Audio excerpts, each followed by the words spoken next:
ಅಮ್ಮ ಚೈತ್ರ, ಬಾರಮ್ಮ. ಇವತ್ತು ಮೊದಲನೇ ದಿನ. ನೀನು ಬಲಗಾಲಿಟ್ಟು ಒಳಗ್ ಬಾ.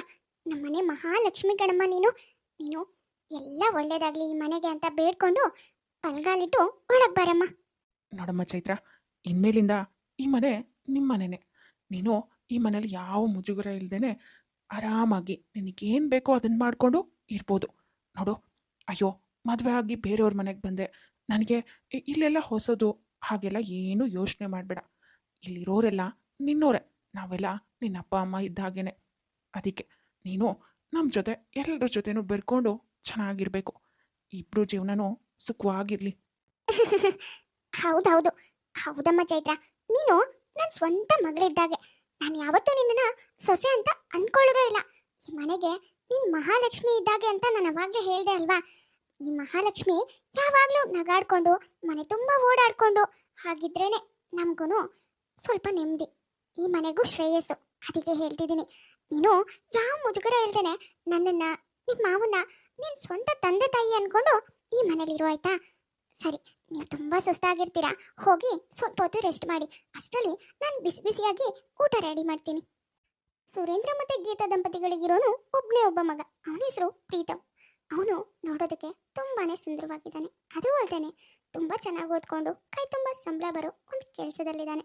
ಮಗನಿಗೆ ಮದುವೆ ವಯಸ್ಸಾಗಿದೆ, ಹಾಗಾಗಿ ಒಂದು ಮದುವೆ ಮಾಡಬೇಕು, ಮನೆಗೆ ಲಕ್ಷ್ಮಿನ ಕರ್ಕೊಂಡು ಬರಬೇಕು ಅಂತ ಸುರೇಂದ್ರ ಮತ್ತೆ ಗೀತಾ ಇಬ್ರು ಯೋಚನೆ ಮಾಡಿ ಒಂದು ಒಳ್ಳೆ ಹುಡುಗಿನ ಹುಡುಕಿ ಮಗನ ಜೊತೆ ಮದುವೆ ಮಾಡ್ತಾರೆ. ಗೀತಾ, ಗೀತಾ, ಎಲ್ಲಿದ್ದೀರಾ? ಇದೀರೇನ್ರಿ ಮನೇಲಿ? ಅರೆ ಲಲಿತಕ್ಕ, ಬನ್ರಿ, ಬನ್ನಿ ಕೂತ್ಕೊಳ್ಳಿ. ಏನ್ ಗೀತಾ, ಮಗನ್ ಮದುವೆ ಮಾಡಿ ಆರಾಮಾಗಿ ನೆಮ್ಮದಿಯಾಗಿ ಕೂತಾಗಿದೆ. ಮನೆ ಸೊಸೆ ಮನೆ ನಿಭಾಯಿಸ್ಕೊಂಡು ಹೋಗ್ತಿದ್ದಾಳೆ ಅನ್ಸುತ್ತೆ, ನೀವಿಷ್ಟು ಆರಾಮಾಗಿ ಕೂತಿರೋದು ನೋಡಿದ್ರೆ. ಹೌದು ಕಣ್ರಿ ಲಲಿತಕ್ಕ, ನೀವು ಹೇಳ್ತಿರೋದು 100ಕ್ಕೆ 100 ಸತ್ಯ. ನನ್ನ ಸೊಸೆ ಅಂತೂ ಅಪ್ಪಟ ಬಂಗಾರ. ಮನೇನ ಎಷ್ಟು ನೀಟಾಗಿ ನಡ್ಸ್ಕೊಂಡು ಹೋಗ್ತಿದ್ದಾಳೆ ಅಂದರೆ ನಾನಂತೂ ಅಲ್ಲಿ ಹೋಗಿ ಅದು ಇದು ಕೇಳೋದು ಮಾಡೋದು ಇದು ಯಾವುದು ಅವಶ್ಯಕತೆನೇ ಇಲ್ಲ ನೋಡಿ. ನೆಮ್ಮದಿಯಾಗಿ ಕುತ್ಕೊಂಡ್ರೆ ಸಾಕು, ಎಲ್ಲನೂ ಅವಳೇ ಜವಾಬ್ದಾರಿ ತಗೋತಾಳೆ. ನನಗಂತೂ ಇವಾಗ ಯಾವ ಭಯನೂ ಇಲ್ಲ. ಅಯ್ಯೋ ಅದಾಗಿಲ್ಲ ಇದಾಗಿಲ್ಲ, ಅದು ತಂದಿಲ್ಲ ಇದು ತಂದಿಲ್ಲ, ಇಲ್ಲೇನಾಯ್ತು ಅಲ್ಲೇನಾಯ್ತು ಅಂತ ಯೋಚನೆನೂ ಮಾಡಲ್ಲ. ಎಲ್ಲನೂ ಅವಳೇ ನೋಡ್ಕೋತಾಳೆ ಅಂತೀನಿ. ನಾನು ಸುಮ್ಮನೆ ಟಿವಿ ನೋಡ್ಕೊಂಡು ಕೂತ್ ಬಿಡ್ತೀನಿ. ಒಳ್ಳೇದಾಯ್ತು ಬಿಡಿ, ನೀವಿಷ್ಟು ಆರಾಮಾಗಿ ಕೂತಿದ್ ನೋಡೇನೆ ನಾನು ಅನ್ಕೊಂಡೆ ನಿಮ್ಮ ಸೊಸೆ ಮನೆ ಎಲ್ಲ ಜವಾಬ್ದಾರಿನೂ ತಗೊಂಡಿದ್ದಾಳೆ, ಮನೆಗೆ ತುಂಬ ಚೆನ್ನಾಗಿ ಹೊಂದ್ಕೊಂಡಿದ್ದಾಳೆ ಅಂತ. ಇವಾಗಂತೂ ಈ ಟಿವಿ ಸೀರಿಯಲ್ಲು ಮೊಬೈಲು ಇದರಲ್ಲೆಲ್ಲ ನೋಡ್ಬಿಟ್ರೆ ಅದು ಏನು ಜನನೋ ಏನೋ, ಇವಾಗಿನ ಹೆಣ್ಮಕ್ಳು ಬರೋದೇ ತಡ ಗಂಡನ ಅವ್ರ ಬುಟ್ಟಿಗೆ ಹಾಕೊಂಡು ತಾಯಿ ಮಗನ ದೂರ ಮಾಡಿ ಮನೆಯಿಂದ ಆಚೆ ಕರ್ಕೊಂಡು ಹೋಗ್ಬಿಡ್ತಾರೆ. ಇವಾಗಿನ ಎಲ್ಲಿ ನೋಡಿದ್ರು ಅದೇ ವಿಷಯ ಕಣ್ರಿ. ನಿಜ, ಅದಂತೂ ನಿಜ. ಕೆಲವು ಸೀರಿಯಲಲ್ಲಂತೂ ಅದು ಏನಂತ ಮಾಡ್ಬಿಡ್ತಾರೋ ಏನೋ, ಯಾವಾಗ ನೋಡಿದ್ರು ಇಲ್ಲ ಅತ್ತೆ ಸೊಸೆ ಜಗಳ, ಇಲ್ಲ ಮಗನ ಜೊತೆ ಸೊಸೆ ಜಗಳ, ಇಲ್ಲ ಅಂದರೆ ಮಗ ಸೊಸೆ ಒಂದಾಗಿ ಅತ್ತೆನ ಮಾವನ್ನ ದೂರ ಇಟ್ಬಿಡೋದು, ಏನೇನೋ ತೋರಿಸ್ತಾರಪ್ಪ.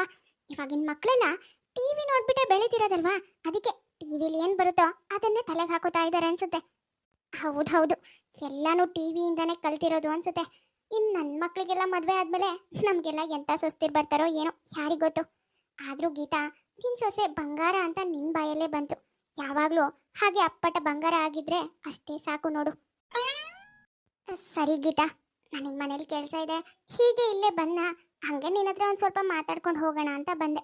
ಸರಿ, ನಾನಿನ್ನು ಹೊರಡ್ತೀನಿ ಆಯ್ತಾ? ಅಯ್ಯೋ, ನಾನು ಮಾತಿನ ಗಲಾಟೆಲಿ ನಿನಗೆ ಕಾಫಿ ಕೊಡೋದೇ ಮರ್ತ್ಬಿಟ್ಟೆ. ಇರು ಲಲಿತಕ್ಕ, ಇವಾಗ ಕಾಫಿ ತೊಗೊಂಡ್ಬಂದ್ಬಿಡ್ತೀನಿ, ಕಾಫಿ ಕುಡ್ಕೊಂಡು ಹೋಗುವಂತೆ. ಅಯ್ಯೋ ಬೇಡ ಗೀತಾ, ನಾನು ಮನೇಲಿ ಕಾಫಿ ಕುಡ್ಕೊಂಡೇ ಹೊರಟಿದ್ದೆ. ನನಗೆ ಕಾಫಿ ಎಲ್ಲ ಬೇಡ, ಇನ್ನೊಂದು ದಿನ ಮತ್ತೆ ಬರ್ತೀನಲ್ಲ ಅವಾಗ ಕುಡಿತೀನಿ. ಸರಿ, ದನ ಕರು ಎಲ್ಲ ಬಂದಿರ್ತವೆ, ಅವನ್ನೆಲ್ಲ ಕಟ್ಟಬೇಕು, ನಾನಿನ್ನು ಹೊರಡ್ತೀನಿ. ಅಲ್ಲ, ಲಲಿತಕ್ಕ ಹೇಳಿದ್ದು ಒಂದರ್ಥದಲ್ಲಿ ಸರಿಯಾಗೇ ಇದೆ.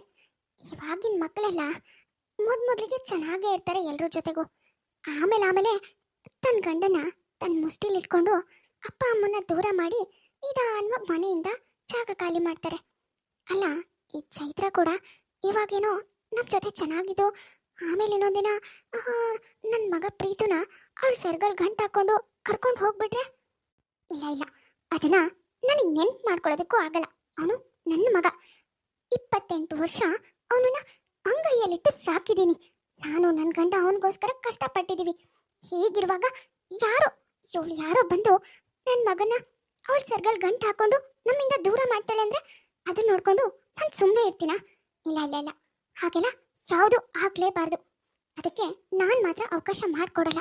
ಇವತ್ತಿನಿಂದನೇ ಆದಷ್ಟು ಚೈತ್ರನ ನನ್ನ ಮಗನಿಂದ ದೂರ ಇರೋ ಹಾಗೆ ನಾನು ನೋಡ್ಕೋಬೇಕು. ಅವಾಗಲೇ ನನ್ನ ಮಗ ನನ್ನ ಕೈ ತಪ್ಪು ಹೋಗಲ್ಲ. ಲಲಿತಾ ಲೋಕಾರೂಢಿಯಾಗಿ ಮಾತಾಡಿರ್ತಾಳೆ, ಆದರೆ ಆ ಮಾತುಗಳು ಗೀತನ್ ಮನಸ್ಸಿಗೆ ತುಂಬಾನೇ ನಾಟಿರುತ್ತೆ. ಇದೇ ಕಾರಣಕ್ಕೆ ಎಲ್ಲಿ ತನ್ನ ಮಗ ತನ್ನಿಂದ ದೂರ ಆಗ್ಬಿಡ್ತಾನೋ, ಸೊಸೆ ಆಗಿ ಬಂದಿರೋ ಚೈತ್ರ ಎಲ್ಲಿ ತನ್ನ ಮಗನ ನನ್ನಿಂದ ದೂರ ಮಾಡಿಬಿಡ್ತಾಳೋ ಅನ್ನೋ ಗೊಂದಲಗಳ ಮಧ್ಯೆ ಮಗನ ಸೊಸೆಯಿಂದ ದೂರ ಇಡಬೇಕು, ಸೊಸೆನ ಮಗನಿಂದ ದೂರ ಇಡಬೇಕು ಅಂತ ಯೋಚನೆ ಮಾಡೋದಕ್ಕೆ ಶುರು ಮಾಡ್ತಾಳೆ. ಚೈತ್ರ, ಈ ಬಟ್ಟೆ ಸ್ವಲ್ಪ ವಾಶ್ ಮಾಡಿ ಐರನ್ ಮಾಡಿಕೊಡ್ತೀಯಾ? ನಾಳೆ ಬೆಳಗ್ಗೆ ಆಫೀಸಲ್ಲಿ ಇಂಪಾರ್ಟೆಂಟ್ ಮೀಟಿಂಗ್ ಇದೆ, ಅದಕ್ಕೆ ಹಾಕೊಂಡು ಹೋಗಬೇಕು. ಅದಕ್ಕೆ ಸ್ವಲ್ಪ ವಾಶ್ ಮಾಡಿಬಿಟ್ಟು ಐರನ್ ಮಾಡಿಟ್ಬಿಡು. ಸರಿ ರೀ, ಕೊಡಿ. ಚೈತ್ರ, ಈರಮ್ಮ ಈ ಬಟ್ಟೆ ಕೊಡಿಲಿ. ಯಾಕತ್ತೆ? ಅದು ನಾಳೆ ಏನೋ ಆಫೀಸಲ್ಲಿ ಮೀಟಿಂಗ್ ಇದೆಯಂತೆ, ಹಾಗಾಗಿ ಈ ಶರ್ಟ್ನ ಸ್ವಲ್ಪ ಒಗೆದ್ಬಿಟ್ಟು ಐರನ್ ಮಾಡು ಅಂತ ಹೇಳಿದ್ರು, ಅದಕ್ಕೆ ತಗೊಂಡು ಹೋಗ್ತಿದ್ದೀನಿ. ಅಯ್ಯಯ್ಯೋ, ಅದೆಲ್ಲ ನೀನು ಯಾಕಮ್ಮ ಮಾಡ್ತೀಯಾ? ನಾನಿದ್ದೀನಲ್ವಾ, ಕೊಡಿಲಿ. ನನ್ನ ಮಗನ ಬಟ್ಟೆನ ನಾನೇ ಒಗೆದು ಐರನ್ ಮಾಡ್ಕೊಡ್ತೀನಿ. ಕೊಡಮ್ಮ, ಕೊಡು. ಅಯ್ಯೋ ಅಲ್ಲ ಅತ್ತೆ, ಒಂದು ನಿಮಿಷ. ಆಹಾ, ಬಂದ್ಬಿಟ್ಲು ನನ್ನ ಮಗನ ಬಟ್ಟೆ ಒಗೆಯೋದಕ್ಕೆ. ನನ್ನ ಮಗನು ಇವಾಗ ಹೆಂಡತಿ ಹಿಂದೆನೇ ಸತ್ತಾನೆ. ಅವಾಗೆಲ್ಲ ನನಗೆ ಬಂದು ಹೇಳ್ತಾ ಇದ್ದ, ಅಮ್ಮ ಈ ಬಟ್ಟೆ ಒಗ್ಕೊಡು, ಐರನ್ ಮಾಡ್ಕೊಡು ಅಂತ. ಆದರೆ ಇವಾಗ ತಗೊಂಡೋಗಿ ಹೆಂಡತಿ ಕೈಯಲ್ಲಿ ಕೊಡ್ತಿದ್ದಾನೆ. ನಾನಿದ್ದಂತೆ ನಾನು ಬಿಟ್ಬಿಡ್ತೀನಾ? ಅರೇ ಚೈತ್ರ, ಇದೇನಮ್ಮ ಇದು? ಇಷ್ಟೊತ್ತಾದ್ರೂ ನೀನು ನೋಡಿದ್ರೆ ಇಲ್ಲಿದೆಯಾ? ಯಾಕಮ್ಮ? ಹೋಗಿ ಮಲ್ಗೋತಾನೆ. ಟೈಮ್ ಈಗಾಗಲೇ 11 ಗಂಟೆ ಆಗ್ತಾ ಬಂತು. ನಿದ್ದೆ ಬಿಟ್ಕೊಂಡು ಈ ಅಡುಗೆ ಮನೇಲಿ ಏನು ಮಾಡ್ತಿದ್ಯಾ? ಅದು ಅತ್ತೆ, ಅದು ಪ್ರೀತಮಿನ ಬಂದಿಲ್ವಲ್ಲ, ಆಫೀಸಿಂದ ಬಂದಮೇಲೆ ಅವ್ರಿಗೆ ಊಟ ಹಾಕ್ಬಿಟ್ಟು ಆಮೇಲೆ ಮಲ್ಗೋಣ ಅಂತ. ಮತ್ತೆ ಅವ್ರ ಆಫೀಸಿಂದ ಬಂದಾಗ ಊಟ ಹಾಕೋದಕ್ಕೆ ಯಾರೂ ಇಲ್ಲ ಅಂದರೆ ಬೇಜಾರು ಮಾಡ್ಕೋತಾರಲ್ವಾ? ಅಯ್ಯೋ, ಅದಕ್ಕೋಸ್ಕರ ನಿದ್ದೆಗೆಟ್ಟು ಕಾಯ್ತಾ ಕೂತಿದ್ಯಾ? ನೋಡಮ್ಮ, ಅದೆಲ್ಲ ಯೋಚನೆ ಮಾಡಬೇಡ. ನಾನಿದ್ದೀನಲ್ವಾ, ನನ್ನ ಮಗನಿಗೆ ನಾನೇ ಊಟ ಹಾಕ್ತೀನಿ. ನೀನು ಹೀಗೆ ನಿದ್ದೆಗೆಟ್ಟು ಈಗ ಅವನಿಗೋಸ್ಕರ ಕಾಯೋದೆಲ್ಲ ಬೇಡ. ಹೋಗಮ್ಮ, ಹೋಗಿ ಮಲ್ಕೋ. ನಾನು ಅವ್ನು ಬಂದಮೇಲೆ ಊಟ ಹಾಕಿ ಮಲ್ಕೊಳ್ತೀನಿ. ಅಲ್ಲ ಅತ್ತೆ, ಅದು ಅಯ್ಯೋ, ಅದು ಇಲ್ಲ ಇದು ಇಲ್ಲ. ಹೋಗಮ್ಮ, ಹೋಗಿ ಮಲ್ಕೋ, ನಿದ್ದೆ ಮಾಡು. ನಿದ್ದೆ ಬಿಡಬೇಡ. ನಾನಿದ್ದೀನಲ್ವಾ, ಊಟ ಹಾಕ್ತೀನಿ ಅವನಿಗೆ. ಸರಿ ಅತ್ತೆ. ಆಹಾ, ರಾತ್ರಿ ಎಲ್ಲ ಎಚ್ಚರ ಇದ್ದು ಗಂಡನ ಹೊಲ್ಸ್ಕೊಂಡು ಬಿಡೋಣ ಅಂತ ನಾನು ಸುಮ್ಮನೆ ಇರ್ತೀನಾ? ನನ್ನ ಮಗನ ನನ್ನ ಕೈಯಿಂದ ಕಸ್ಕೊಳ್ಳೋಣ ಅಂತ ನೋಡ್ತಿದ್ಯಾ? ಏನು ಮಾಡ್ತೀಯೋ ನಾನು ನೋಡೇ ಬಿಡ್ತೀನಿ. ನನ್ನ ಮಗನ ನಾನು ಬಿಟ್ಕೊಡೋ ಮಾತೇ ಇಲ್ಲ. ಮಗನೇ, ಬಂದ್ಯಾ? ಹೋಗಪ್ಪ, ಆಫೀಸಿಂದ ಬಂದು ಸುಸ್ತಾಗಿರುತ್ತೆ.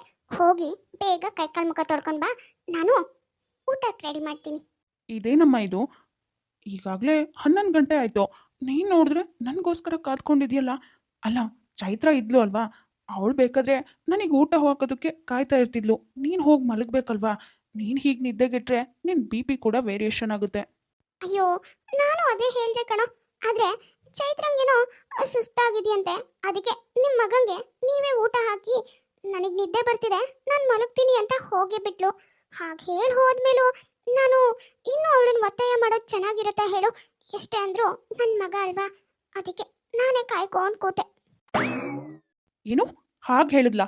ಇರಮ್ಮ, ನಾನೇ ಮಾತಾಡ್ತೀನಿ. ಅಯ್ಯೋ, ಅದ್ರಲ್ಲೇನೋ ಇದೆ, ಏನೋ ಸುಸ್ತಾಗಿದೆ ಅನ್ಸುತ್ತೆ, ಅದಕ್ಕೆ ಹಾಗೆ ಹೇಳಿದಾಳೆ ನೋಡು. ಅದನ್ನೇ ದೊಡ್ಡದು ಮಾಡಬಾರ್ದು. ಹೋಗಿ ಬೇಗ ಮುಖ ತೊಳ್ಕೊಂಬಾ, ಕೈಕಾಲು ತೊಳ್ಕೊಂಬಾ, ನಾನು ಊಟ ಹಾಕಿ ಮಲಗ್ಬಿಡ್ತೀನಿ. ನೀನಿನ್ನೂ ಲೇಟ್ ಮಾಡಿದ್ರೆ ನನಗೆ BP ಇನ್ನೂ ವೇರಿಯೇಷನ್ ಆಗುತ್ತೆ. ಹೋಗಪ್ಪ, ಹೋಗು, ಈ ವಿಷಯ ಇಲ್ಲಿಗೆ ಬಿಟ್ಬಿಡು. ಅರೆ, ಇದೇನಮ್ಮ ಇಷ್ಟೊತ್ತಿಗೆ ನೀನು ಇಲ್ಲಿಗೆ ಬಂದಿದ್ಯಾ? ಏನಾಯ್ತು? ಅದೇನಿಲ್ಲ ಕಣೋ, ನಿಮ್ಮಪ್ಪ ಬೇರೆ ಊರಲ್ಲಿಲ್ಲ. ಅವರು ಬರೋದು 1 ವಾರ ಲೇಟ್ ಆಗುತ್ತೆ ಅನ್ಸುತ್ತೆ. ಈ ಮನೇಲಿ ಒಂದೊಂದು ರೂಮು ಅಂದರೆ ಒಳ್ಳೆ ದೊಡ್ಡ ಹಾಲ್ ಇದ್ದಂಗಿದೆ. ಆ ರೂಮಲ್ಲಿ ನಾನು ಒಬ್ಬಳೇ ಮಲ್ಗೋದಕ್ಕೆ ಭಯ ಆಗುತ್ತೆ ಕಣೋ. ಅದಕ್ಕೆ 1 ವಾರದ ಮಟ್ಟಿಗೆ ನಾನು ನಿಮ್ಮ ಮಧ್ಯಾಹ್ನ ಮಲ್ಕೊಂಡ್ಬಿಡ್ತೀನಿ, ಆಯ್ತಾ? ನಿಮ್ಗೇನು ತೊಂದರೆ ಇಲ್ಲ ತಾನೇ? ಹಾಂ, ಅದರಲ್ಲೇನಿದೆ ಅಮ್ಮ, ಪರವಾಗಿಲ್ಲ, ಬಾ ಮಲ್ಕೋ. ಅಮ್ಮ ಚೈತ್ರ, ಜರ್ಕೊಳಮ್ಮ, ನಾನು ಮಧ್ಯ ಮಲ್ಕೋತೀನಿ. ಸ್ವಲ್ಪ ಭಯ ನನಗೆ, ಅದಕ್ಕೆ. ಛೇ, ನಾನು ಹಗಲೆಲ್ಲ ನನ್ನ ಗಂಡನ ಹತ್ರ ಏನಾದರೂ ಮಾತಾಡಬೇಕು, ಅವ್ರಿಗೇನಾದರೂ ಹೆಲ್ಪ್ ಮಾಡಬೇಕು. ಅವ್ರು ಜೊತೆ ಇರಬೇಕು, ಟೈಮ್ ಸ್ಪೆಂಡ್ ಮಾಡಬೇಕು ಅಂದರೆ ಅತ್ತೆ ಎಲ್ಲದಕ್ಕೂ ಬಂದು ಬಂದು ಮಧ್ಯ ಎಲ್ಲನೂ ಅವ್ರಿಗೆ ಇಷ್ಟ ಬಂದಂಗೆ ಮಾಡ್ಕೋತಾರೆ. ನನ್ನನ್ನು ನನ್ನ ಗಂಡನಿಂದ ದೂರ ಇರೋ ಹಾಗೆ ಮಾಡ್ತಾರೆ. ಅದೇನೋ ಸಹಿಸ್ಕೊಂಡೆ, ಆದರೆ ಇವಾಗ ಏಕಾಏಕಿ ಬಂದು ನಮ್ಮಿಬ್ರು ಮಧ್ಯೆನೇ ಮಲ್ಕೊಂಡಿದ್ದಾರೆ. ಅಲ್ಲ, ಗಂಡ ಹೆಂಡತಿ ನಾವಿಬ್ರು ಚೆನ್ನಾಗಿರೋದೇ ಇಷ್ಟ ಇಲ್ವಾ? ಹೇಗೆ ಇವ್ರಿಗೆ ಗೊತ್ತಿಲ್ಲ ಅಮ್ಮ. ಅತ್ತೆ ನಡ್ಕೊಳ್ಳೋದೆಲ್ಲ ನೋಡ್ತಾ ಇದ್ರೆ ನನಗೆ ಯಾಕೋ ಅತ್ತೆಗೆ ನಾನು ಇಷ್ಟ ಇಲ್ಲ ಅನ್ಸುತ್ತೆ. ಅವ್ರ ಮಗನ ಜೊತೆ ನಾನು ಚೆನ್ನಾಗಿರೋದು ಅವ್ರಿಗೆ ಸ್ವಲ್ಪನೂ ಇಷ್ಟ ಇಲ್ಲ. ಅದಕ್ಕೇನೆ ಯಾವಾಗಲೂ ಅವ್ರ ಮಗನಿಂದ ನನ್ನನ್ನು ದೂರ ಇಡೋದಕ್ಕೆ ಟ್ರೈ ಮಾಡ್ತಾ ಇರ್ತಾರೆ. ಅದು ಅಲ್ದೇನೆ ನಮ್ಮಿಬ್ರ ಮಧ್ಯೆ ಇಲ್ಲಮ್ಮ, ನನಗಂತೂ ಇರೋಕೆ ಮನಸ್ಸಿಲ್ಲ. ಯಾಕಾದ್ರೂ ಮದುವೆ ಆದ್ನ ಅನ್ನಿಸ್ತದೆ. ಯಾಕೆ ಬೇಕಿತ್ತು ಜೀವನ? ನನ್ನ ಗಂಡನ ನಾನೇ ನಾನೇ ಮುಟ್ಟೋ ಹಾಗಿಲ್ಲ, ಅವ್ರ ಕೆಲಸನ ನಾನೇ ಮಾಡೋ ಹಾಗಿಲ್ಲ. ಎಲ್ಲಾನು ಅವರೇ ಮಾಡಬೇಕು. ನನ್ನ ಮಗ ಅಂತ ಎಲ್ಲದಕ್ಕೂ ಅವರೇ ಮಧ್ಯ ಬರ್ತಾರೆ.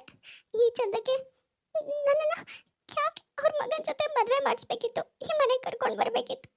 ನಾನು ಆ ಮನೇಲಿ ನೆಮ್ಮದಿಯಾಗಿರ್ತಿದ್ದೆ. ನನಗೆ ಯಾಕೋ ಮನ್ಸಿಲ್ಲಮ್ಮ. ರೀ, ಅದ್ಯಾಕ್ರಿ ಬೆಳಗ್ಗೆ ಬೆಳಗ್ಗೆನೆ ಒಂದು ಲೋಟ ಕಾಫಿನೂ ಕುಡಿದೆ ಸುಮ್ಮನೆ ಮಂಚದ ಮೇಲೆ ಕೂತಿದ್ದೀರಾ? ಅವಾಗಿಂದ ಮಾತಾಡ್ಸ್ತಿದ್ದೀನಿ ತಿಂಡಿಗೆ ಬನ್ರಿ, ಕಾಫಿಗೆ ಬನ್ರಿ ಅಂತ.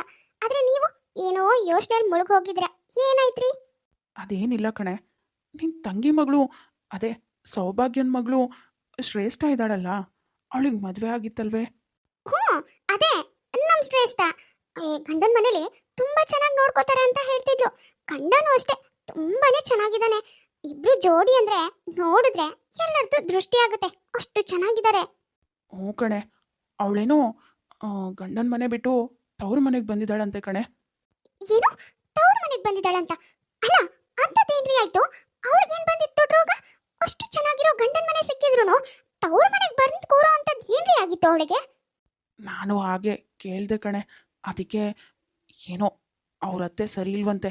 ಯಾವಾಗ ನೋಡಿದ್ರು ಮಗನ ಹಿಂದೆ ಮುಂದೆನೇ ಸುತ್ತಾಳಂತೆ. ಅದು ಅಲ್ದೇನೆ ಪಾಪ ನಮ್ಮ ಹುಡುಗಿ ಶ್ರೇಷ್ಠಂಗೆ ಅವಳ ಗಂಡನ ಜೊತೆ ಇರೋದಕ್ಕೆ ಬಿಡಲ್ವಂತೆ. ಯಾವಾಗಲೂ ಸಿಡಿ ಸಿಡಿ ಅಂತಿರ್ತಾಳಂತೆ. ಅದೆಲ್ಲ ನೋಡಿ ಆ ಹುಡುಗಿ ಆ ಹುಡುಗನ ಜೊತೆ ಡಿವೋರ್ಸ್ ತಗೊಂಡು ಮನೆಗೆ ಬಂದಿದ್ದಾಳಂತೆ ಕಣೆ. ಇನ್ಯಾವತ್ತೂ ಹೋಗಲ್ವಂತೆ. ಅಯ್ಯೋಯ್ಯೋ, ಇದೇನ್ರಿ ಹೇಳ್ತಿದ್ರಾ? ಅಂದ್ರೆ ಈ ಜಗಳ ಡಿವೋರ್ಸ್ ವರ್ಗೂ ಹೋಯ್ತಾ? ಇದಕ್ಕೇನೇನ್ರಿ ನೀವು ಬೆಳಗ್ಗೆಯಿಂದ ಇಷ್ಟೊಂದು ಯೋಚನೆ ಮಾಡ್ಕೊಂಡು ಕೂತಿರೋದು? ಇಲ್ಲ ಕಣೆ, ನಾನು ಅದ್ರ ಬಗ್ಗೆ ಯೋಚನೆ ಮಾಡ್ಕೊಂಡು ಕೂತಿಲ್ಲ. ಹೇಗೂ ಅವ್ರದ್ದೇನೋ ಡಿವೋರ್ಸ್ ಆಗೋಯ್ತು, ಅದನ್ನು ಇನ್ನೇನು ಸರಿ ಮಾಡ್ತಾರೆ, ಬೇರೆ ಯಾರನ್ನಾರು ಒಂದು ಒಳ್ಳೆ ಹುಡುಗನ ಹುಡುಕಿ ಮದುವೆ ಮಾಡಿಬಿಡ್ತಾರೆ ಅನ್ಕೋತಿದ್ದೀನಿ. ಆದರೆ ನಂಗೆ ಅವ್ರ ಬಗ್ಗೆ ಯೋಚನೆ ಇಲ್ಲ ಕಣೆ. ನನಗೆ ನಮ್ಮನೆ ಸೊಸೆ ಬಗ್ಗೆನೇ ಯೋಚನೆ. ಯಾವತ್ತೂ ನಮ್ಮನೆ ಸೊಸೆನೂ ಅದೇ ನಿರ್ಧಾರ ಮಾಡಿ ಅವಳು ತವ್ರ ಮನೆಗೆ ಹೊರಟ್ಬಿಡ್ತಾಳೋ ಅಂತ. ಇದೇನ್ರಿ, ಇದೇನ್ ಹೀಗೆ ಹೇಳ್ತಿದ್ರಾ? ನಮ್ ಪ್ರೀತಮ್ನ ಬಿಟ್ಟು ಚೈತ್ರ ತವ್ರ ಮನೆಗೆ ಹೋಗೋದಾ? ಇದ್ಯಾಕ್ರಿ ಹೀಗೆ ಮಾತಾಡ್ತಿದ್ರಾ? ಬಿಡ್ತು ಅನ್ನಿ, ನೀವು ಹೀಗೆಲ್ಲ ಮಾತಾಡ್ಬೇಡಿ. ನನ್ನ ಮಗನ ಜೀವನ, ನನ್ನ ಸೊಸೆ ಜೀವನ ಚೆನ್ನಾಗಿರ್ಬೇಕು. ಗೀತಾ, ನಿನ್ನ ಮಗ ಸೊಸೆ ಜೀವನ ಚೆನ್ನಾಗಿರೋದಕ್ಕೆ ನೀನು ಬಿಟ್ರೆ ತಾನೇ? ಅಂದ್ರೆ ಏನ್ ನಿಮ್ ಮಾತಿನ ಅರ್ಥ? ಇನ್ನೇನು ಮತ್ತೆ, ಯಾವಾಗಲೂ ನಿನ್ನ ಸೊಸೆನ ನಿನ್ನ ಮಗನಿಂದ ದೂರ ಇಡೋದ್ರ ಬಗ್ಗೆನೇ ಯೋಚನೆ ಮಾಡ್ತೀಯ. ಮಗ ಸೊಸೆ ಮದುವೆ ಆಗಿದ್ದಾರೆ, ಹೊಸ ಜೋಡಿ, ಅವರಿಗೆ ಪ್ರೈವೇಸಿ ಬೇಕು, ಅವ್ರ ಪಾಡಿಗೆ ಅವರು ಇರಬೇಕು, ಅವರಿಷ್ಟ ಕಷ್ಟಗಳನ್ನು ಹಂಚ್ಕೋಬೇಕು. ಆದರೆ ನೀನು ಯಾವಾಗಲೂ ಮಧ್ಯ ಹೋಗ್ತೀಯ. ಪ್ರತಿ ವಿಷಯದಲ್ಲೂ ನಿನ್ನ ಮಗನ ಕಾಳಜಿನ ನೀನೇ ಮಾಡಬೇಕು ಅಂತ ಹೋಗ್ತೀಯ. ಹೀಗೆ ಮಾಡೋದ್ರಿಂದ ನಿನ್ನ ಸೊಸೆಗೆ ಎಷ್ಟು ನೋವಾಗುತ್ತೆ. ಅವಳಿಗೆ ಈ ಮದುವೆ ಬೇಕು ಅನ್ಸುತ್ತೋ ಬೇಡ ಅನ್ಸುತ್ತೋ, ಅವಳು ಈ ಮನೇಲಿ ಇರ್ತಾಳೋ ನಿನ್ನ ಮಗನ ಬಿಟ್ಟು ಹೋಗ್ತಾಳೋ, ಇದ್ರ ಬಗ್ಗೆ ಎಲ್ಲ ಯೋಚನೆ ಮಾಡಿದ್ಯಾ? ನೀನು ಏನೇನು ಮಾಡ್ತಿದ್ಯಾ ಅದು ಯಾವುದೂ ನನಗೆ ಗೊತ್ತಿಲ್ಲ ಅಂದ್ಕೊಂಡಿದ್ಯಾ? ನೋಡು ಗೀತಾ, ಇದೇ ಮುಂದುವರೆದ್ರೆ ಒಂದಿನ ನಿನ್ನ ಮಗ ಒಬ್ಬಂಟಿ ಆಗೋಗ್ತಾನೆ. ಚೈತ್ರ ಈ ಮನೆ ಬಿಟ್ಟು ಶಾಶ್ವತವಾಗಿ ದೂರ ಹೋಗ್ತಾಳೆ. ಯೋಚನೆ ಮಾಡು. ಹೌದು ರೀ, ನನಗೆ ಇವಾಗ ಅರ್ಥ ಆಗ್ತಿದೆ ನಾನು ಎಷ್ಟು ದೊಡ್ಡ ತಪ್ಪು ಮಾಡಿದ್ದೀನಿ ಅಂತ. ನಾನು ಮಾಡೋ ತಪ್ಪಿಂದ ನನ್ನ ಮಗನ ಸಂಸಾರ ಹಾಳಾಗುತ್ತೆ ಅನ್ನೋದು ನನ್ನ ತಲೆಗೆ ಬಂದಿಲ್ಲ.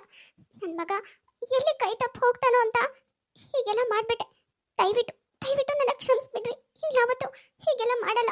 ನಾನು ಯಾವತ್ತೂ ಹೀಗೆಲ್ಲ ನಡ್ಕೊಳ್ಳಲ್ಲ. ಗೀತಾ, ನೀನು ಕ್ಷಮೆ ಕೇಳಬೇಕಾಗಿರೋದು ನನ್ನ ಹತ್ರ ಅಲ್ಲ ಕಣೆ, ನಿನ್ನ ಸೊಸೆ ಹತ್ರ. ಅವಳ ಹತ್ರ ಕ್ಷಮೆ ಕೇಳಿ ನಿನ್ನ ಮಗನ ಜೊತೆ ಅವಳು ಸಂಸಾರ ಮಾಡ್ಕೊಂಡು ಹೋಗ್ಲಿ ಅಂತ ಹರಿಸು. ಅಮ್ಮ ಚೈತ್ರ, ನನ್ನ ದಯವಿಟ್ಟು ಕ್ಷಮಿಸ್ಬಿಡಮ್ಮ. ಏನೋ ತಿಳಿದೇನೆ, ಈ ತಲೆಯಲ್ಲಿ ಬುದ್ಧಿ ಇಲ್ದೇನೆ ಏನೇನೋ ಮಾಡ್ಬಿಟ್ಟೆ. ನನ್ನಿಂದ ನಿನ್ನ ಮನ್ಸಿಗೆ ತುಂಬಾನೇ ನೋವಾಗಿದೆ. ನನಗೆ ಗೊತ್ತು. ದಯವಿಟ್ಟು ನನಗೆ ಕ್ಷಮಿಸ್ಬಿಡಮ್ಮ. ಇನ್ಯಾವತ್ತೂ ನಾನು ಹೀಗೆಲ್ಲ ನಡ್ಕೊಳಲ್ಲ. ನನ್ನ ಮಗ ಸೊಸೆ ನೀವಿಬ್ರು ಚೆನ್ನಾಗಿರ್ಬೇಕು. ಅವತ್ತು ಹೇಳ್ದಾಗೆ ನೀನು ನನ್ನ ಮಗಳಿದ್ದಾಗೆ ಅಮ್ಮ. ನನ್ನ ದಯವಿಟ್ಟು ಕ್ಷಮಿಸ್ಬಿಡು. ಅಯ್ಯೋ ಅತ್ತೆ, ನೀವೇ ಹೇಳ್ತಿದ್ದೀರಾ ಅಲ್ವಾ ನಾನು ನಿಮ್ಮ ಮಗಳಿದ್ದಾಗೆ ಅಂತ. ಹೀಗೆಲ್ಲ ನನ್ನ ಹತ್ರ ಕ್ಷಮೆ ಕೇಳಬೇಡಿ. ಅದು ನನಗೆ ಒಂಥರ ಅನ್ಸುತ್ತೆ. ನೋಡಿ, ಏನೋ ಇವಾಗ ಅದು ನಿಮ್ಗೆ ಅರ್ಥ ಆಯ್ತಲ್ವಾ? ಯಾವತ್ತೂ ನಾನು ನಿಮ್ಮ ಮಗನ್ನ ದೂರ ಮಾಡಲ್ಲ. ನೀವು ಅದ್ರ ಬಗ್ಗೆ ಯೋಚನೆ ಮಾಡಿ ಕೊರ್ಗೋದಕ್ಕೂ ಹೋಗ್ಬೇಡಿ. ಇಷ್ಟೆಲ್ಲ ಆದಮೇಲೆ ಗೀತನ್ಗೂ ತನ್ನ ತಪ್ಪು ಅರ್ಥ ಆಗುತ್ತೆ. ಮಗ ಸೊಸೆ ಸುಖವಾಗಿರ್ಲಿ ಅಂತ ಅವರಿಬ್ಬರನ್ನ ಹಾರೈಸ್ತಾಳೆ. ನೋಡಿದ್ರಲ್ಲ ವೀಕ್ಷಕರೇ, ಇವತ್ತಿನ ಈ ವಿಡಿಯೋ ನಿಮಗೆ ಸ್ವಲ್ಪನಾದರೂ ಇಷ್ಟ ಆಗಿದ್ರೆ ಪ್ಲೀಸ್ ನಮ್ಮ ಯೂಟ್ಯೂಬ್ ಚಾನಲ್ನ ಸಬ್ಸ್ಕ್ರೈಬ್ ಮಾಡ್ಕೊಳ್ಳಿ, ಲೈಕ್ ಮಾಡಿ, ಶೇರ್ ಮಾಡಿ, ಹಾಗೆ ಕಮೆಂಟ್ ಮಾಡಿ. ತುಂಬ ಜನ ಹಾಗೆ ವಿಡಿಯೋಸ್ ನೋಡ್ತಾ ಇದ್ದಾರೆ. ಯಾರ್ಯಾರು ಹಾಗೆ ವಿಡಿಯೋಸ್ ನೋಡ್ತಾ ಇದ್ರು ದಯವಿಟ್ಟು ಸಬ್ಸ್ಕ್ರೈಬ್ ಮಾಡ್ಕೊಳ್ಳಿ. ಹಾಗೆ ಪಕ್ಕದಲ್ಲೇ ಇರೋ ಬೆಲ್ ಐಕಾನ್ನ ಕ್ಲಿಕ್ ಮಾಡಿ ಆಲ್ ಅನ್ನೋದನ್ನ ಸೆಲೆಕ್ಟ್ ಮಾಡಿ. ನೆಕ್ಸ್ಟ್ ಯಾವುದೇ ವಿಡಿಯೋ ಹಾಕಿದ್ರು ನೋಟಿಫಿಕೇಶನ್ ಬರುತ್ತೆ. ನೋಟಿಫಿಕೇಶನ್ ಮೂಲಕ ನೀವು ವಿಡಿಯೋನ ನೋಡ್ಬೋದು. ಸರಿ, ಹಾಗಾದರೆ ನಾನು ಹೊರಡ್ತೀನಿ. ನೆಕ್ಸ್ಟ್ ವಿಡಿಯೋದಲ್ಲಿ ಮತ್ತೆ ಸಿಗ್ತೀನಿ.